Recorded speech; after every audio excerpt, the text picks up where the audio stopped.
Good morning and welcome to Local Business Focus. I'm Sally Barker. Joining us this morning is Peter Trenaman from Groupsupport, proud station sponsor. Good morning, Peter. Good morning, Sally. How are you? I'm well, thank you. Excellent. Good to hear. Now, today we're talking about visiting Peru. Absolutely. And most people will think, what on earth has that got to do with IT or business? But you have a very, very good explanation for why we're talking about Peru today. I do indeed. And it's all about what you want to do in the future. Have you been to Peru? No. No? Have you been to South America? No. Have you been to Africa? No. Have you been to Russia? No.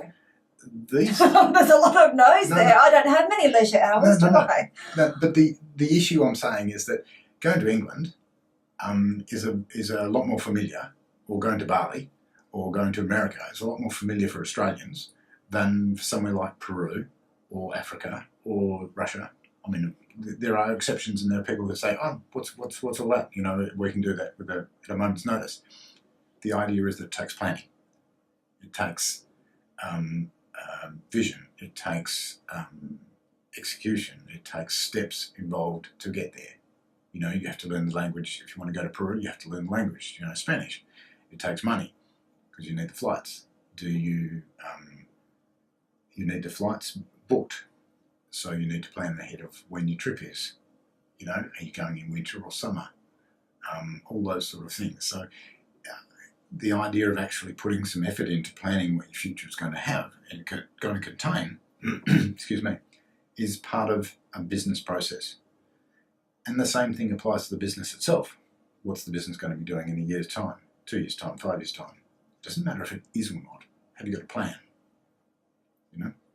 So, if we take, you know, you're a journalist, have you got an idea of what you're doing in 2 years or 5 years' time? Have you got a plan of where you want to be or what you want to do with your business? I do. You do? Yes, Excellent. I do. Good. Yes. Most people don't appear to. From what I've spoken to, they start off with a plan, okay, and once they get to 1 year or 2 years, it sort of dwindles. Now, the people who are purposeful and the people who have achieved things in their business life have a plan, and they renew it every year. Sometimes it's a 2-year plan, sometimes it's a 5-year plan. In the Chinese case, it's a 5,000-year plan. You know, the Chinese have a 5,000-year plan. They have a 500-year plan. They have a 50-year plan and a 5-year plan. Okay? Okay. The 5,000-year plan has been around for so long that the population know it. So if your plan is a 5-year plan, your staff can get to know it because it's an objective. It's also a comforting factor for their staff to say we'll be around in 5 years' time. Do you see what I'm saying? So it's all about looking forward. Most people focus on tomorrow or the next deal, or paying the wages in a fortnight's time, or, you know, how to manage the cash flow. But I'm asking, what are you doing in 2 years' time and 5 years' time with your business and the way the plan of the business goes? Excuse me. Changing tack a little bit. When you ask what you're doing in 1 or 2 or 5 years as a business, that involves 2 aspects, and one of them is you as a person. We've spoken previously about being a healthy person, or having some balance in your life, having some time off from work so you can think or get that inspiration you need. Design the next, you know, whatever you're doing, you know, design the next artifact or art piece of art or magnificent, I don't know, solution for your client. When you're doing those things, you're thinking not of work. When you're doing the things outside of work, you're not thinking of work, you're recharging. When you're trying to aim for something further on than the immediate horizon, you're also recharging. You're building an expectation, and it's a sense of excitement. A big trip like Peru, you need to go for 4 or 5 weeks. There'll be lots of things to see.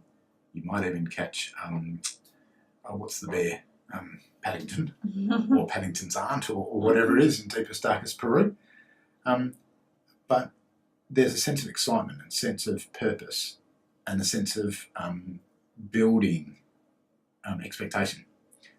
Is that what you do for your staff? when you're talking about a project or a solution? Is that what you do with your clients? Setting a solution and deploying an end game for them. How do you handle the future? Is it purposeful? Is it deliberate? Are you planning to visit Peru? On the other side, when you're talking with your staff, what are your staff doing in a year, 2 years, 5 years? Are they studying? Are they planning to leave?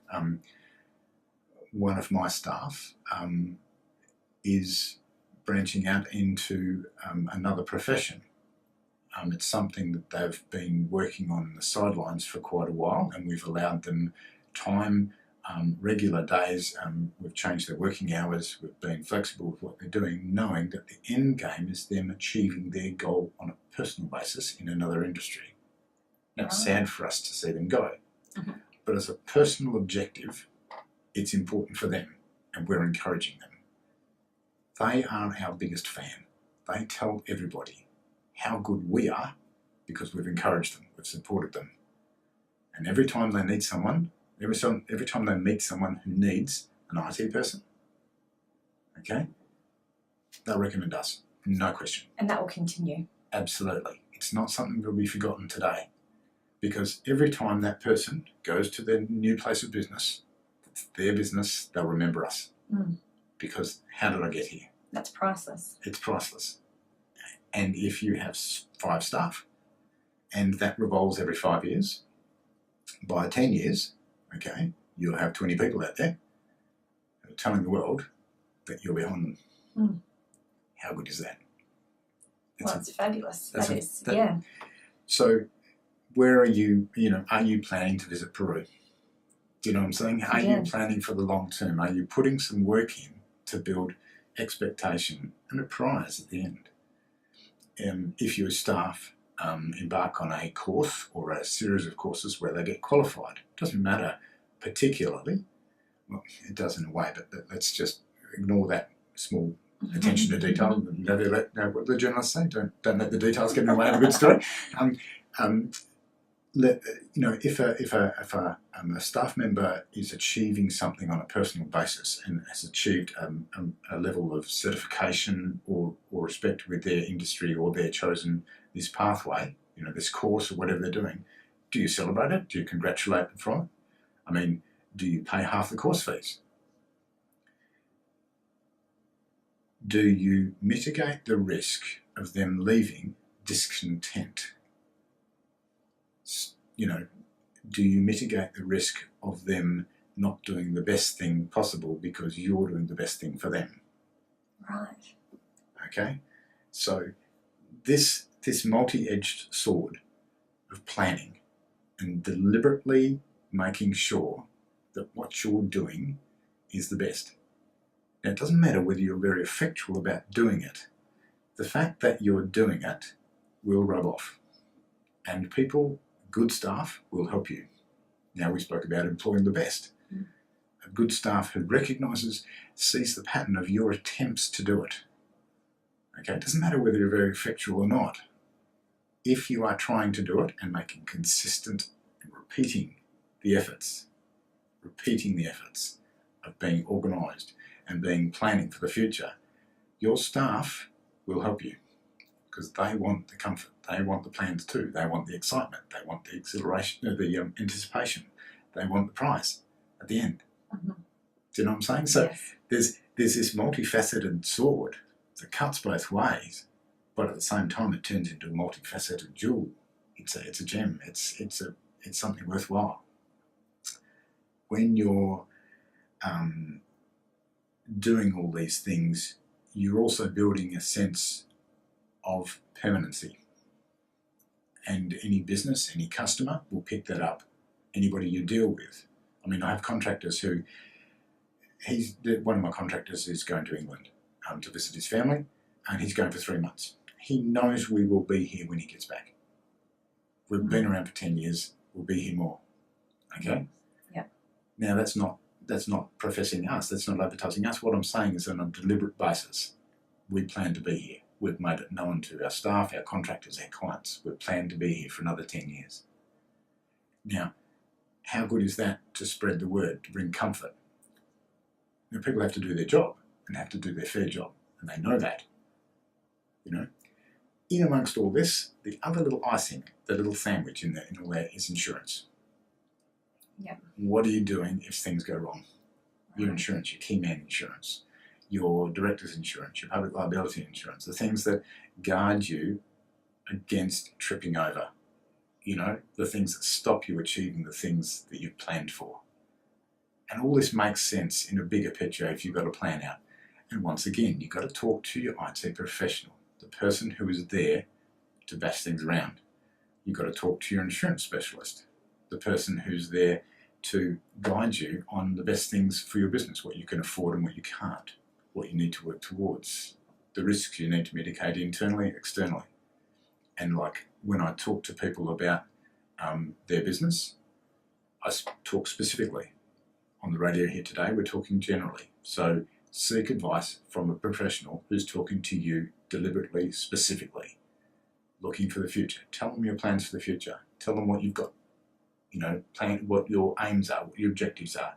You know, do you want to go and play golf around, you know, the links golf course across the Nullarbor? It's a fantastic way to travel. You know, do you want to go and do the PGA Championship tour around America? Do you know? Do you want to go? You know, what do you want to do? You know, go and do it. Plan for it. Make it exciting. Bring your staff with you. It's a journey. It's a life journey. It's a business journey. And if you're purposeful about it, you can make money along the way as you prepare for what you're doing. And people will be excited for you. People will be enthusiastic for you. Not only in the business sense, and I'm crossing the line between business and life here, you know. Well, I can see that, you know, if you've got this excitement in your personal life and you're bringing that into your work life. It's contagious. It is, and it sort of works off each other. Absolutely. Now, and I spoke to you off air earlier that my objective is actually to travel 1 million leisure miles in my life. And I'm at 600 and something thousand at the moment. And that's leisure miles. That's because I want to achieve things that are bigger than today, tomorrow, this year. You know? When did you start counting your leisure miles? The day after my 19th birthday. Wow. So it was important for me to have an objective because I wasn't in a very good place at the time. Okay? For a number of reasons. The objective of saying, well, I need to do something. So I like travelling and I like other languages. I like doing new things, which is a tangent and also a parallel to IT, because IT is everything's new all the time. Do you know what I'm saying? That there's nothing that is, the only thing that exists is that there's technology available. So you need something a bit bigger than that, because everything is transient in the IT world. So the idea of communicating, of travelling, of doing other things is a thing that excites me. I'm not afraid of new things, and that transpires both business and life. People see what's going on in your life, people see what's going on in your business, and they get infected, they get excited, they have anticipation of what's next. So the idea being, why can't you do that purposefully, deliberately with your staff? Have planning days, have training days, get your staff's involvement with the future.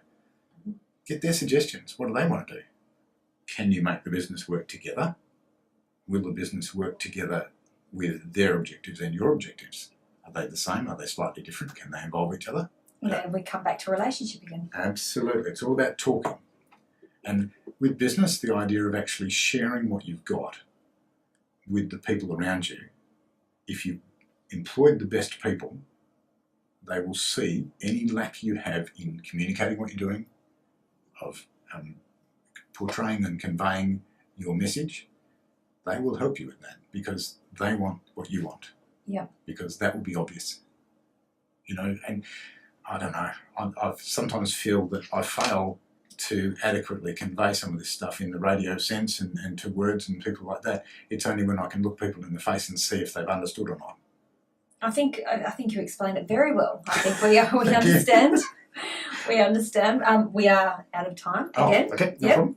So next week, feeding your pipeline. Absolutely. Absolutely wonderful. Thank you so much for joining us on Local Business Focus. Peter Trenaman from Groupsupport, proud station sponsor. Happy to be here.